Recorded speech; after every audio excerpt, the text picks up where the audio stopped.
And we are hitting the rift one more time for Thailand. It's going to be Malaysia this time around on the red side of the map. Now, earlier today, we did see Thailand take on Singapore. It didn't go so well for them, Raz. It was a close game, but ultimately Singapore were able to take that one. But Malaysia, first time I'm going to get to cast these guys. Yeah, it's going to be sick to see what this team can do. Especially since we already saw the Thailand game, so we saw their strength. We know the fact that they are very confident with their skirmishing capabilities. Warlock had a very good laning phase that he couldn't convert into a win for himself, but a lot of team fights were just being won based off of his strength alone. Going to be on the gangplank this time around, so the carry player himself coming through.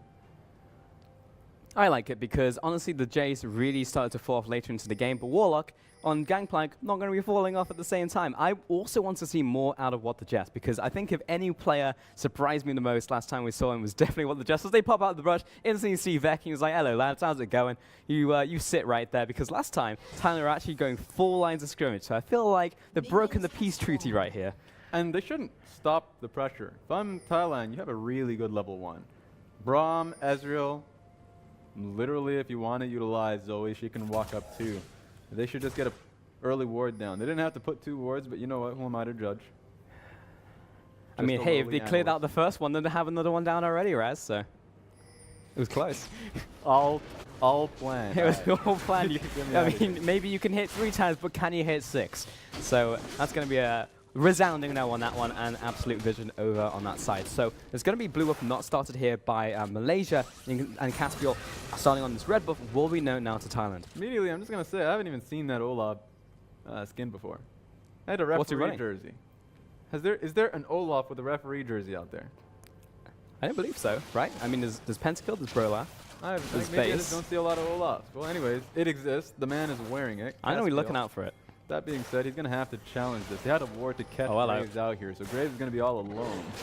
Okay, Zeno's here. He's got the play first. Ignite's already down. Sek has to flash over the wall. What the Jets and Colton feet turning around, but this might be yet another turnaround because Vecchi's low. He'll have to flash away now. Almost the concussive blows procking off. And Caspiel, here he goes. Now he's on to Puppey. Sek right here has a lot of his health back, and he's going to chase down Arhedge in the mid lane. There's a lot of damage coming in from end of the line, and Colton feet and What the Jets are still chasing after. Folks, this is level 2. Calm down. Yep, I mean, look, Sek is not going to back away from nobody. He saw a blue buff. He's going to either take it or he's going to take your life. So at the very least, I love the fact that Golden Feet and What the Jest looked to challenge the play. And even though Sek lost his flash, equivalent exchange, man. Vecchi had to do it himself. So now Vecchi is in the lane without flash. He's a prime target to a gank. And Sek, he's relentless. He's coming to the bottom lane. Flash forward from What the Jest, looking for these concussive blows, but now they're on to Zeno as well. Flash away, and they know Tristana has no flash. First blood to Sek. Smart play, and it all happened because of the earlier skirmish. Sek just came through and was all on What the Jest to start off the gank, and it worked out so well. First kill going through. 1-0 Thailand off to a flying start in the top lane as well. Gangplank into Shen. It's going to be a large mini wave coming in, but currently Gangplank does have the advantage. Vecchi, though, is running the teleport, though, so he's able to get back in time for the mini wave, which is one of the major things. Had he lost on this massive mini wave, that would have been the true tragedy. So nice for Thailand, but not damning for the lineup of Malaysia. And most importantly, I've identified that is Brola, but it is a Chroma. So there we go. Really? Mm-hmm. Brola for the Chroma? Are you kidding me? God damn, that's a sick Chroma. All right, well, there we have it. That solves that. I'm gonna buy that skin if I ever Yeah, absolutely. Yeah, Caspiel not only netting himself a sick-ass skin, but also a blue buff for himself. So right now, even though Sek got himself the kill in the bottom side of the map, this is a proper punch coming out of Caspiel. Shio's getting chased out onto Warlock in the top lane. In the early level, Shen will be able to trade up against his Gangplank, but Warlock walks into the bush at the wrong time. He does have flash, remember, but the Shadow Dash is down from Shiro. Not feeling it, though, as Sek was a little bit too far behind the plate. Now he's chasing down Caspiel, looking for that end of the line, lining up against the wall. There it is, flash over from Caspiel. Will keep him alive. Yeah, Caspiel didn't want to use it. Maybe want to get to a thicker wall so he can get out of all of that. But ultimately, it was a product of the fact that Sek, of course, with the Graves, has himself fleet footwork, so he's just going to be incredibly fast after he gets the first auto attack, so he can chase him down very easily. So, good gank, I would say, immediately from Caspiel to make it incredibly comfortable for Warlock, but Warlock's going to sustain through the lane with his W, and now Caspiel's just far behind in the jungle. Well, he would have. I think it would have been better for Sek to challenge the Krugs and Raptors afterwards, but he's got let off really early because Sek just went to his own camp. not as bad as it could have been. Yeah, he had the health and mana to do so, but wasn't really looking at Caspiel. Is actually just going to go back to base here. And this is actually pretty preferential back timing for Olaf. This is surprisingly good for him. We'll be able to go back to base and pick up his first item of choice. Top lane, Shiro is going to get the push up onto Warlock as well, but Warlock is just having an okay time. Yes, he had to burn his flash, but he's a Kleptomancy Gangplank at the end of the day, and he's been cashing it in. Yeah, in a good matchup too. Primary counter pick into the Shen is GP, good range. GP versus melee means that if you ever walk up to try and auto a barrel, you're going to be taking it to the face.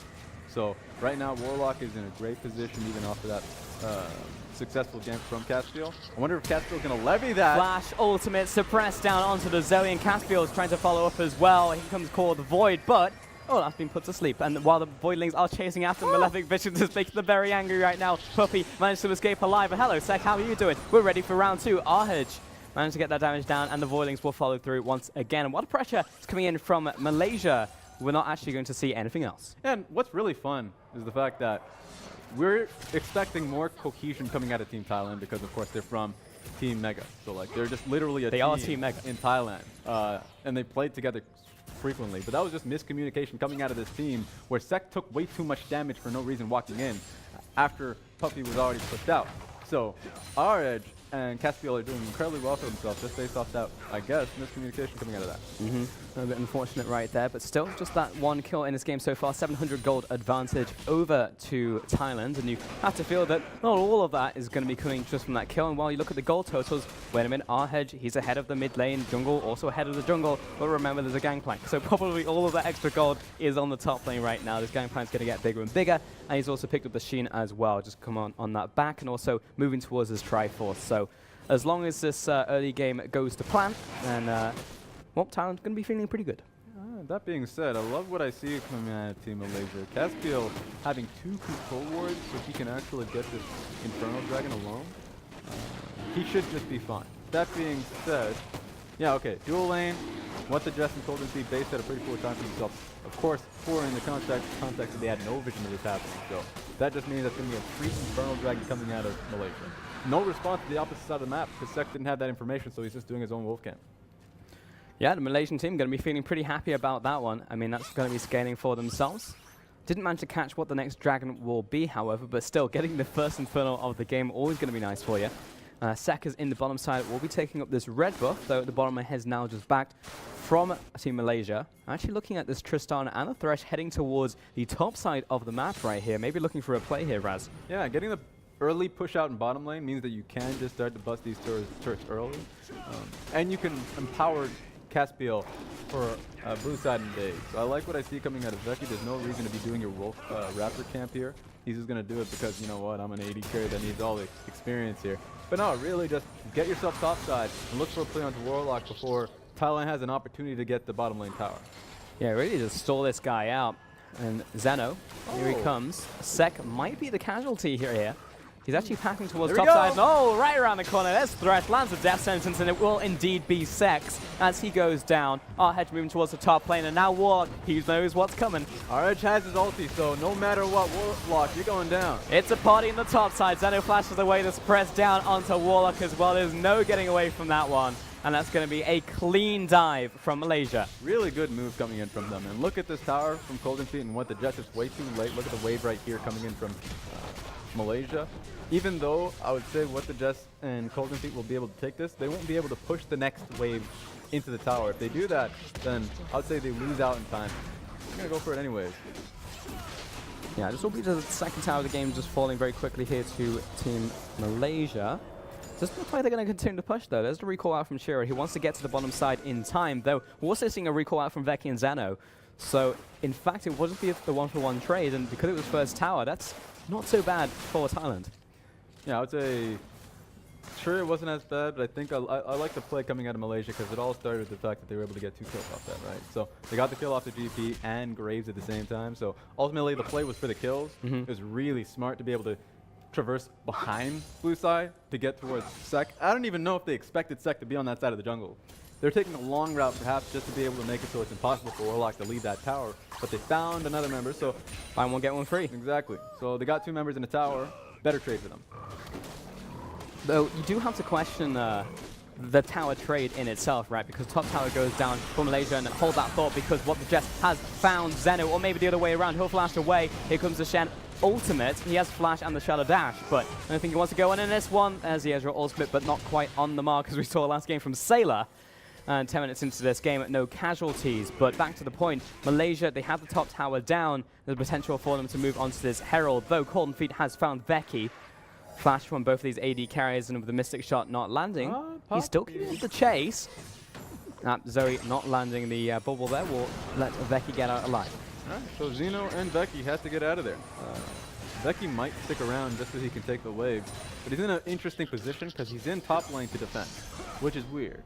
You'd want your AD carry, or at least you want your dual lane to go onto the next turret. That would be bottom side, but because of how this top side skirmish really turned out against them, with Zeno getting picked out first, he didn't die, but he still got in pretty poor position. Same with Veki. They can't really make much out of it. So it's going to be on to Shiro. Uh-oh. And what the Jets walks right into a death sentence, right into the Nethergrass, right into the open arms of Caspiel, who finds that kill alongside Arhedge. Seconds in though, and he's acting like he has backup, which indeed he does, but the unstoppable out from Caspiel will get him out of dodge. Another kill for the Malaysian team. All right, you know what? I'm starting to get what Malaysia's cooking. I don't like it, all right? I've been trying to focus on these towers for time and again. It's like, why is Veki topside? Why isn't he just looking for bottom lane tower? That's the way it should be played. But no, they're playing around Zeno. They're trying to get pick after pick. Got the pick off the Sec earlier on, and then got to pick on the Wedge just afterwards. So right now it seems like Malaysia are looking for kills primarily, and so you have to look for a cooldown now. It's going to be on Arhedge once he has his ulti, and you have to look out for where he plays because that's what they're going to be utilizing along with Thresh to get themselves a lead. I know, I'm feeling it. I like what I'm smelling from the kitchen right now here, Raz, because Zeno, he's hitting those hooks, and if you have a Thresh who hits the first 3 hooks, you know what you do? You play around that Thresh, because you've got to hit every hook in this game. He's feeling it, he's feeling himself, he's feeling this game. So if they manage to keep finding these picks, eventually they will turn into objectives. Of course, if the well dries up, you're 100% right, probably the wrong thing to do. But for now, it is resulting in kills, and it has resulted in 3 kills in this game, and we are now dead even in terms of gold. You're right about this. It's a damn confidence game. Zeno is confident, and he's got hot hands, so you got to give it to him. I agree with that. Even though the secure play is one thing, the man is getting a lot of gains here. Speaking of gains, cold feet. All right, Caspiel's leading. Yeah, they are chasing him down. He has to flash away before those concussive blows procs because he does not have Ragnarok. Here comes Warlock, though, to turn the tide of this battle. Great Dark Passage out from Zeno. Will disengage the play. Good disengage, though. Ultimately, Malaysia are going to get so much more based off of the mid lane push and the bottom lane push. Shiro is getting himself a lot of minions for himself to even up the matchup, and also should be able to get the tower. I'm holding my breath just yet because you can see the Graves coming in to stop this from happening. But ultimately, a lot of experience being gained from Malaysia. It is indeed. And remember, they also have that Inferno Dragon, and in fact, the next dragon, it looks like, is another Inferno into the bottom lane. Shiro trading off with Sek, but here comes Arhedge. He is so aggressive, flashes into the Nethergraph. He's going to get that kill. Shiro lives to live another day. And that's going to be another kill to Malaysia. Yeah, he's just busting it down to the bottom lane throughout the entire thing. He was really fast in the entire endeavor. Of course, has Shirelius for that. So Shiro tanked the tower. Arhedge got the kill. This is bloody. Yeah, I mean, I get that you're playing in the Asian games, but remember, you're playing League of Legends, not the 100-meter sprint. So just completely crushing this one. Pick and another kill. Wrestling is a sprint. It feels like all of the above. Yeah, it's true. He's going for the mix and match right here. But 14 minutes into this one, we've got another dragon up. In fact, it will be the Mountain Dragon, which, not an Inferno, but it's still pretty good. And Malaysia still have the control over the area. They're the one who have taken down the crab for the vision, and Shen is moving back down as well. So don't even need to wait on the teleport, and they have their bottom lane ready to rotate in the mid lane. And you know what? With how crazy this game is, I'm going to present 2 situations for you. All right, the situation's what they should do, and the situation's what's working for them, what they'll probably do. Okay, give me one. Thank God. You know what they're doing in situation 1? Is the dragon. Situation 2 is look for deeper vision in the red side jungle so you can just look for picks. So you can go picks even though Arhedge didn't have his ulti. You know what? Thresh still has hooks, and they can play around that. But they are recognizing they have an advantage. Just get what's in front of you, and that's the dragon. I mean, look, Malaysia, from what I've seen so far, are madmen, but they're not that mad. Like, if they present the dragon that they can just pick up free, they'll absolutely take it. Look, to be fair, both of them will work. Like, at this point in time, they have such a lead that they can actually just press as far deep into the red side jungle because of where Shiro is at in this matchup, and you can look for the plays. So they have a lot of pick potential. They're going to make it happen. Right now, Arhedge has his ulti, so he could be there for the play. play is going to happen. Oh boy, What the Veki heck? knows. He absolutely knows. He jumps on top of Warlocks. Here comes Shira as well. Jumps out of the way of the Shadow Dash, but he is running to the wrong side of town under death sentence. This guy can't miss. Another kill over to Malaysia. Veki just partook in some Six Flags ride right there. What the hell? Running right into it, recognizing that he had Shen behind Or him. go to sleep. Oh no, the Voidling blocked that one. Turned around the Nether Grass, but what the Jess is there with the concussor blows. It's a 1-for-1 trade. At least they got something back. I mean, at least the game is finally like, it's being matched in some way.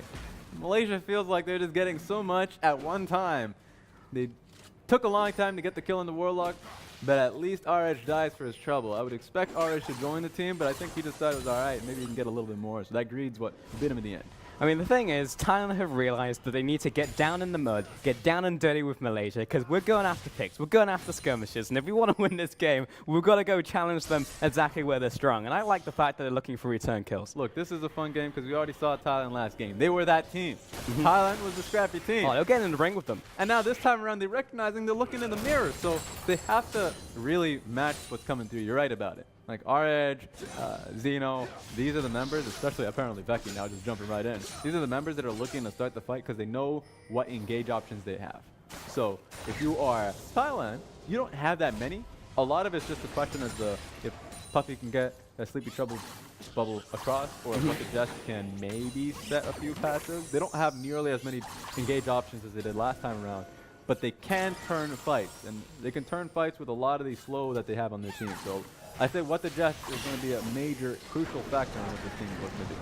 And if you're putting pressure on anyone on the team, so far we've only seen what the Jesters be a solid member straight up of Mega/Thailand so far in what we've seen from them in the Asian games. But we'll see if he can follow through, because you're right, a lot falls on his shoulders. And we'll also say that Puppey in this game has definitely a far cry from what we saw in his game versus Singapore, this time being put on a solid carry, put on the Zoe, able to find those picks as well. So really being able to make it happen for his team. But Malaysia still with the control of this game. So Caspiel will be on this Herald. You've got the rest of the team body blocking for him. And then from this, we should expect to see a play as the old scouting banana comes through from Ezreal. Yeah, they got the information. The question is, what are they going to do with it? I don't think Thailand could do too much. They have a lot of poking options, but it seems like they're just waiting on items currently. They have quite a bit from the Zoe herself, but my worry is more so towards Ezreal. Ezreal's picking up top wave. He's going towards Iceborne Gauntlet, which means if you just have the recipe, you don't have anything. If you get yourself, sure, the completed items for yourself, it's going to be a lot better. But it's just a little bit interesting. It just means that usually you go towards Trinity Force for the DPS, but you don't have that for yourself. So a lot of it is going to be on Puppey to carry that through with Sec. Yeah, it really does feel like he's just saying, okay, I'm going to be to support this game, you guys do the heavy lifting, you know, looking towards Puppey, Sec, and even Warlock later on into the game as well when he starts scaling up. But it's almost like putting in the team in a bit of a trough right here, especially when we see a lot of these trades, a lot of these skirmishes end within like 0.2 seconds, you know. It's like whoever lands the hook, whoever lands the pick, it's over. So you probably want the upfront damage, but Corn Feet, he's now completed, there's the Iceborne. At least they have utility now. I already talked about the fact that they didn't have that utility before. They had the slow. Nice might. I like it. They had the slows coming through from what the Jess. Now that they have the added slow coming in from Golden Feet, it's going to be a little easier for Puppey to really land these super trouble bubbles. I guess it's easy. He's already landing them, but it's something that he could look towards. That interaction is hilarious. Sec just simply walks away from our heads, channeling the void into him. So he's good. He's fine. And Shelly will take down the mid lane tower. So 3 towers over to Malaysia, 5-2 in terms of kills, and they control all current dragons as well. The next dragon will be spawning in just 90 seconds. So Malaysia over time are winning. This is going to be yet another Shen ultimate on top of Veki. He's going to jump in. Great timing on the jump over the wall from Sec, but it's not going to buy him any more from that. Veki walks off to the side, dodges the ultimate in from Golden Feet, who still finds the kill. Gets the shutdown. 500 gold over to him, but he is soon to follow. Shiro chasing him down. Gets the last auto attack. It's going to be 2 for 1. Yeah, at the very least, Golden Feet. Call him Golden Feet now after he gets that kill. I'll give him that. Getting the kill on the Veki, at least responding through, but that is still a 2v1 at the end of the day. Right now, Thailand is still constantly finding themselves in a deficit. They're going to try and get a little bit of chip damage on this tower, but they're just getting caught off guard because of the Shen ulti. Shen ulti is going to be, it has been aggressive since the beginning of the game. No defensive Shen ultis here. And it's primarily coming off of Veki. So Veki has been the man calling these and it's been working. I've never seen so many Shen ultimates on a Tristana jumping in with Rocket Jump in my life in a single game. Maybe it happens once in the early game, you're like, okay, not 20 minutes into a game onto a carry. This is insanity, but it's still working. Yeah, you know, it's my preferred playstyle. That's what I like to see. An AD carry that knows that you can't touch him. The shield is good enough, of course, but he has so much damage, upfront damage based off of Z. So I like the fact that I see him just looking to take advantage of Coldenfi, with the Jess, Puppy. There's really nobody on this team that can really just lock him down. So that's really where the worry lies. There's so much freedom coming in for the Malaysian team members.